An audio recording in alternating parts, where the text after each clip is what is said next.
Selamat sore, perkenalkan nama saya Jen Firky Sumampo dari Fakultas Teknik Prodi Elektro NIM 24F10017.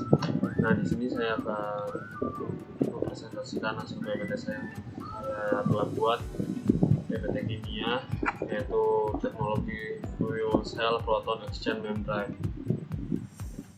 Nah, teknologi PMFC menggunakan membran polimer asam berbasis air sebagai elektrolitnya dengan elektroda berbasis platina.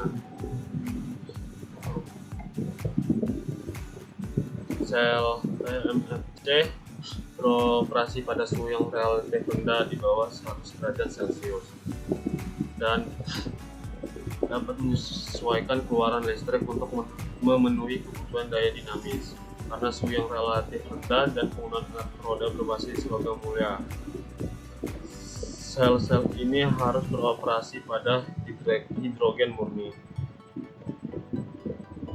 Nah, sel PMFC saat ini merupakan teknologi terdepan untuk kendaraan ringan dan kendaraan penanganan material, dan pada tingkat yang lebih rendah untuk aplikasi stasioner dan lainnya.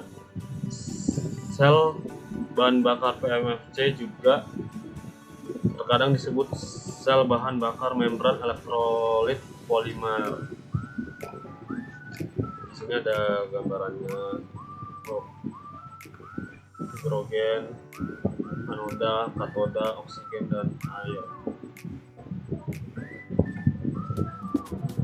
Dan bahan bakar hidrogen diproses di anoda, tempat elektron dipisahkan dari proton pada permukaan katalis berbasis platina. Proton melewati membran ke sisi katoda sel, sementara elektron bergerak dalam sirkuit eksternal menghasilkan keluaran listrik sel. Dan di sisi katoda, elektroda logam mulia lainnya menggabungkan proton dan elektron dengan oksigen untuk menghasilkan air, yang dikeluarkan sebagai satu-satunya produk limbah. Oksigen dapat disediakan dalam bentuk murni atau diekstraksi di elektroda langsung dari udara. Nah, di sini ada varian PMFC yang beroperasi pada suhu tinggi. Suhu tinggi dikenal sebagai PMFC suhu tinggi, yaitu HT-PMFC. Dengan mengubah elektrolit dari berbasis air menjadi sistem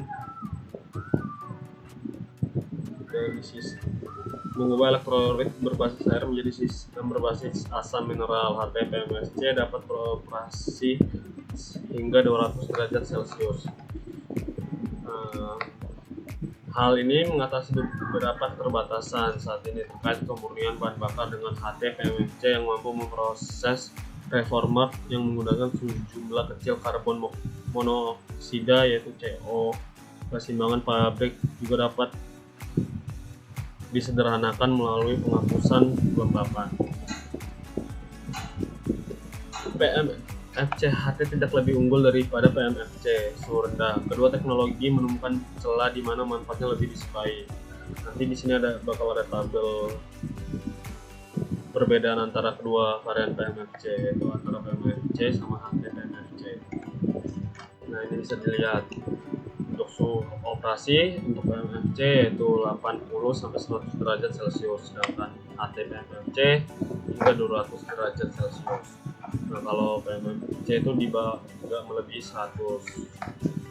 Sedangkan untuk elektrolit, PMFC itu berbasis air, sedangkan HT-PMFC berbasis asam mineral. Nah, pemuatan PP-nya 0,2 sampai 0,8, sedangkan HT-PMFC 1,0 sampai 2,0. Toleransi CO2 50 bagian per juta, sedangkan yang HT 1 sampai 5% berdasarkan volumenya. Nah, toleransi terhadap pengotoran lainnya, PMFC sangat rendah, sedangkan HT lebih tinggi. Kepadatan daya PMFC lebih tinggi, sedangkan HT-PMFC lebih rendah. Terus mulai dingin, PMFC iya, HT-PMFC tidak.